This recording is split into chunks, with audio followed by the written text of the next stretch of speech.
And welcome back to the channel. Today I'm going to walk you through how to turn on two-factor authentication on your Cowrywise app.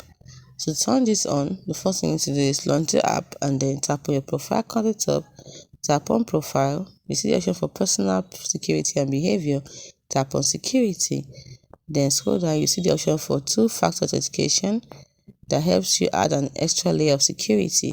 Turn it on. Then you have to enter your Cowrywise PIN. So once you enter your PIN, it takes you to this page.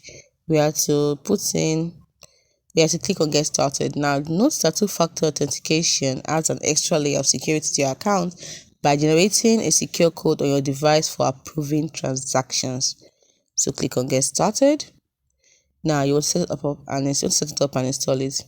Now an authenticator app is required to set up two-factor. So you can download and set up Google Authenticator to continue. Now I already have it installed here. Let me show you.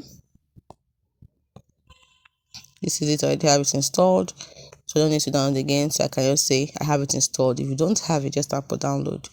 So I have it installed. Then save key, tap on OK, and you will see authenticator code has been saved. So now I do a transaction, the name of Cowry app will appear as one of these options here. Instead of you can see I have 3 already. I'm already connected to my Google Authenticator. So once I'm using the Cowrywise app and I need to do a transfer, an authentication code will appear here along with the name Cowrywise, and I can just input it there for two-factor authentication. So from here you enter the code. So just simply go to your authenticator app, you see the code there, copy it, and then you come back here, enter the code and click on verify. To enter the code, you are good to go and tap on done. It's as simple as that.